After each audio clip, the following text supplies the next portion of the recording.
سے ذمہ داری بھی ہوتا ہے. خوب محنت کر کے سبق یاد کریں گے, مستقل مزاجی سے روزانہ سبق سنائیں گے, اسباق کو محفوظ رکھنے کی پوری کوشش کریں گے وغیرہ وغیرہ. تو سنجیدگی کے ساتھ ساتھ احساس ذمہ داری بھی ہوتا ہے, شوق ہوتی ہے, لگن ہوتی ہے. ان اسٹوڈنٹس کو قواعد و ضوابط کی پابندی کریں گے اور اس ڈر کے ساتھ جو ہے وہ کلاس رولز کی پاسداری کریں گے کہ کہیں کلاس سے نہ نکال دیا جائے یا ہماری رقم کہیں ڈوب نہ جائے. جتنے بھی اسلامک کورسز ہوتے ہیں نا, عموماً سب کی فیس پہلے سے ہی بہت کم اور انتہائی مناسب ہوتی ہے الحمدللہ, کیونکہ اسلامک کورسز کا مقصد پیسے کمانا تو ہوتا نہیں ہے نا. صرف پیسے کمانا ہی مقصد ہو تو دوسرے بہت سارے جائز حلال اور ناجائز و حرام طریقے بہت سارے ہیں, ان سے خوب پیسے کمائے جا سکتے ہیں. یہ شیطان کا نا ایک وسوسہ ہوتا ہے جو لوگوں کو کہتا ہے جی کہ یہ علم دین یا دینی لوگوں کا یہ کمانے کا کوئی طریقہ بنا لیا انہوں نے, یہ کورسز کی فیس لیتے ہیں. یہ شیطانی وسوسہ ہے. شیطان کا مقصد یہ ہوتا ہے کہ یہ علم دین سے اور دینی لوگوں سے نا آپ کو دور کرے. حقیقت یہ ہے کہ دینی مدارس اور دینی حضرات جو مذہبی حضرات ہوتے ہیں یہ اللہ تبارک و تعالیٰ کی رضا کے لیے اور نیکیوں کے لیے, دین کی خدمت کے لیے ایسے کام کرتے ہیں, کورسز کرواتے ہیں. دنیا میں رہنے کے لیے ظاہر ضروریات کو بھی تو پورا کرنا ہوتا ہے نا, تو کم تنخواہ میں کم فیس میں جائز طریقے سے یہ مطلب اپنا سلسلہ چلائیں گے. جیسے دیکھیں امام و خطیب قاری صاحبان آپ کے سامنے ہیں کہ آج کل کے دور میں مزدور کی تنخواہ جو ہے, مزدور کی جو دیہڑی ہوتی ہے وہ زیادہ ہوتی ہے, لیکن امام صاحب کو ہم کم تنخواہ دیتے ہیں پورے مہینے کے بعد بھی. تو یہ بیچارے لگے ہوتے ہیں, حالانکہ یہ چاہیں تو یہ مزید بہت سارے کام کر سکتے ہیں, لیکن یہ اللہ کی رضا کے لیے نمازیں پڑھتے پڑھاتے ہیں, قاری صاحبان قرآن پاک پڑھاتے ہیں. آپ دیکھیں یہ جو ٹیوشن فیسز ہوتی ہیں نا, سائنس, انگلش, میتھمیٹکس اور یہ سارا کچھ, یہ ان کی فیسز زیادہ ہوتی ہیں. آپ قاری صاحب کو دیکھ لیں کہ وہ بیچارے تھوڑے سے پیسوں میں بھی آپ کے بچوں کو قرآن پاک پڑھائیں گے. قرآن پاک تو خیر فی سبیل اللہ پڑھاتے ہیں, فری میں پڑھاتے ہیں. جو وہ تھوڑا بہت فیس لیتے ہیں نا وہ وقت کی لیتے ہیں, وقت کا جارہ کر لیتے ہیں. تو چونکہ یہ ان لوگوں کا مقصد دنیا کمانا نہیں ہوتا نا, دین کمانا ہوتا ہے. اور دینی طبقہ جو ہوتا ہے یہ صرف اپنی ضروریات کو پوری کرنے کے لیے تھوڑی بہت فیسز یا چارجز رکھتے ہیں. تو باقی ان کو دنیاوی مال سے تو مطلب ہی نہیں ہوتا, حرص ہی نہیں ہوتی, بجو ضرورت کے تحت تھوڑی بہت فیس رکھتے ہیں. ہماری اکیڈمی میں بھی نا یہ میل اینڈ فیمیل مطلب سٹاف موجود ہے, اور یہ بعض اوقات بیچارے 12 سے 15 گھنٹے مطلب یہ ان کو کام کرنا پڑتا ہے. اور ہمیں ان کی ظاہری بات ہے کہ دنیاوی ضرورتوں کو بھی پورا کرنا ہے. جو 12 سے 15 گھنٹے کام کرے گا وہ کہاں اپنا بزنس کر سکتا ہے, کام اپنی بیچارہ دکان کر سکتا ہے. تو ان کی ضرورتوں کو ایک تنخواہ کے ذریعے پورا کیا جاتا ہے, ان کو باقل تنخواہ دی جاتی ہے.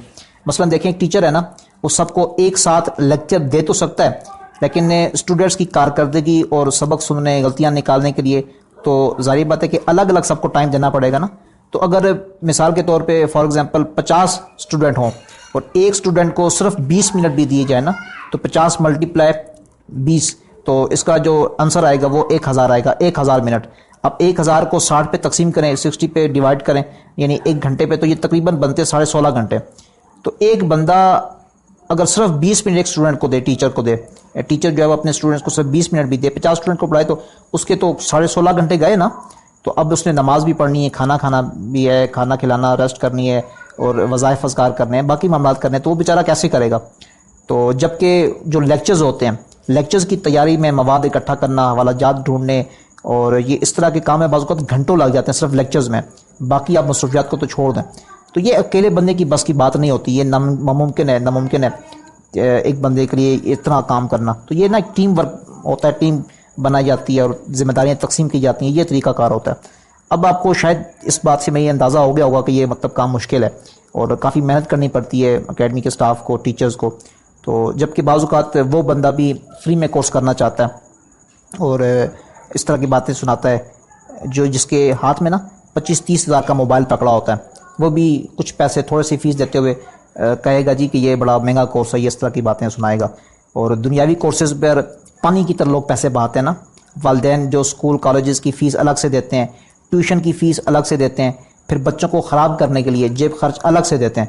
میں تو اس کو واضح صاف طور پہ کہوں گا, خراب کرنے کے لیے بچوں کو. یہ دیکھیں ٹائفین سلانٹیاں پاپڑ کھاتے ہیں, یہ بچے اپنی صحت کو خراب کرتے ہیں, اور یہ جیب خرچی ملنے کی وجہ سے اکثر بچے نشے میں مبتلا ہوتے ہیں.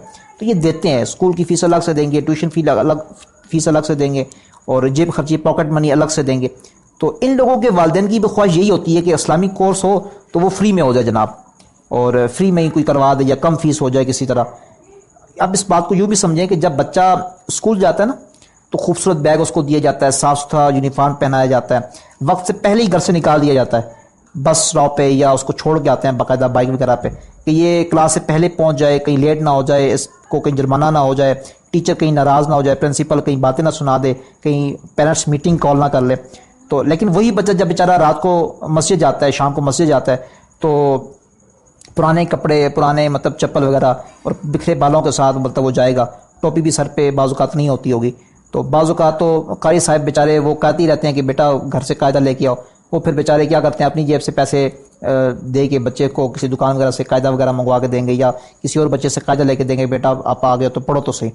تو یہ کچھ معاملات ہیں ایسے نا کہ جو بہت تکلیف دہ ہیں کہ ہم دنیاوی کورسز کو, دنیاوی تعلیم کو ہم بہت زیادہ اہمیت دیتے ہیں, ہم ہزاروں لاکھوں روپے بہاتے ہیں, اور دینی کوئی کورس ہو, اسلامی کوئی کورس ہو تو ہم کہتے ہیں جی کہ ہمارے پاس پیسے نہیں ہیں, یہ فری میں ہو جائے تو اچھا ہے, کم فیس لے لیں جی, اس طرح.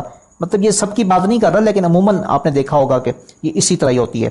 یہ بات کرنے کا مقصد یہ ہے کہ دنیاوی تعلیم کی اہمیت ہم خوب جانتے ہیں, کاش ہمیں اسلامی تعلیمات اور اسلامی کورسز کے بارے میں بھی جو ہے اس کی اہمیت کا اندازہ ہو. اچھا, اب آخری بات, ہم چاہتے ہیں کہ کوئی بھی کورس سے نا محروم نہ رہے, کسی کو محرومی نہ ہو.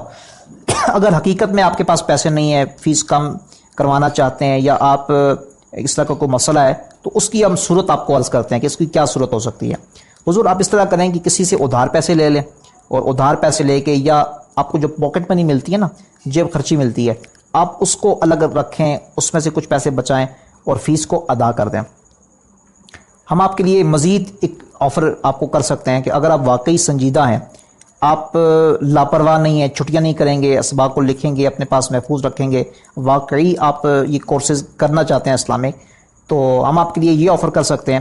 ہم چونکہ آپ کو محروم نہیں کرنا چاہتے نا, آپ یہ کہ آپ پہلے فیس طے کر لیں کہ بھائی میں پوری فیس نہیں دے سکتا, میں اتنی فیس دوں گا. آپ پہلے طے کر لیں, پہلے بتا دیں, اور اپنی مجبوری بھی نا اللہ اور رسول عز و جل صلی اللہ تعالیٰ علیہ وسلم کو حاضر ناظر جانتے ہوئے, پوری سچائی کے ساتھ, خلوص کے ساتھ, آپ سچی بات بتاتے ہوئے کہ آپ کو یہ مجبوری ہے, یہ مسائل ہیں, آپ نہیں دے سکتے, تو اس کا طریقہ کار یہ ہوگا کہ آپ پہلے طے کر لیں, پہلے طے کر لیں کہ آپ اتنی فیس دے سکتے ہیں. اور اس کے بعد پھر آپ کیا کریں گے, فیس پوری ہے, فیس کم نہیں ہوگی, فیس آپ کو پوری جمع کروانی ہوگی. آپ کسی سے ادھار وغیرہ لے کے پوری فیس جمع کروا لیں. ہاں, اگر آپ نے اچھا کورس کیا, چھٹیاں نہ کی, سبق سنایا, روز وغیرہ کی پاسداری کی, تو اس صورت میں ہم کیا کریں گے کہ مہینے کے آخر میں یا کورس کے اختتام پر آپ کو کیا کریں گے کہ فیس واپس کر دیں گے. اس کی صورت یہ ہوگی کہ روز وغیرہ کی پاسداری کریں گے, اور جو آپ کی حاضری ہوگی, اٹینڈنس ہوگی نا, وہ 70% سے اوپر ہوگی, تو ہم آپ کو بقیہ پیسے جتنے آپ نے طے کیے ہوں گے وہ تو آپ سے لیں گے نا, لیکن جو بقیہ پیسے بچیں گے وہ ہم کیا کریں گے کہ آپ کو واپس کر دیں گے, تاکہ واقعی اگر آپ کی مجبوری ہے تو آپ کو مشکل نہ ہو نا. تو اصل میں اس کا مقصد پیسے کمانا نہیں ہے, یہ صرف اس لیے کیا جا رہا ہے کہ آپ کلاس میں ریگولر رہیں, قواعد و ضوابط کی پابندی کریں, سنجیدہ رکھیں, اور اپنے بھی وقت کی قدر کریں, دوسروں کے وقت کی بھی قدر کریں. ہم آپ کے وقت کو قیمتی بنانا چاہتے ہیں نا, تو یہ اس وجہ سے یہ ساری صورتحال آپ سے عرض کر دی ہے. اب ہوتا کیا ہے کہ جب ایڈمیشن لیتے ہیں تو ہر بھائی یہی کہتا ہے جی کہ میں روز کی پاسداری کروں گا, میں سارا کچھ کروں گا, لیکن 8-10 دنوں بعد جب اس کو کچھ کہا جاتا ہے تو پھر بات وہی ہوتی ہے کہ یا تو وہ بھاگ جائے گا, یا وہ کورسز کو دورہ چھوڑ دے گا, یا بدتمیزی کر دے گا, اور بدتمیزی کر کے کیا کرے گا کہ ہمیں بلاک کر دے گا. تو ان واقعات کی وجہ سے ہم نے یہ رول رکھا ہے کہ آپ جو ہے فیس وہ ایڈوانس ہی دینی ہوگی, پوری دینی ہوگی. اگر آپ کو واقعی مجبوری ہے تو پہلے بتا کے طے کر لیں گے کہ بھائی میں اتنی فیس دے سکتا ہوں, باقی اپنے پیسے مجھے واپس کرنے ہوں گے, تو وہ ہم آپ کی امانت رکھ لیں گے اپنے پاس. مہینے کے آخر میں یا کورس کے آخر میں آپ کی امانت واپس کر دی جائے گی. امید ہے کہ فیس کے حوالے سے جتنے بھی معاملات ہیں وہ آپ سارے سمجھ گئے ہیں, جو مجبوریاں ہیں, جو مسائل ہیں, وہ بھی آپ کو مطلب یہ ریکارڈنگ وغیرہ سن کے آپ کو اندازہ ہو گیا ہوگا. اور آپ کو جو ہم سہولت دے سکتے ہیں, وہ بھی جو رعایت دے سکتے ہیں, وہ بھی ہم نے آپ کو عرض کر دی ہے. ٹھیک ہے.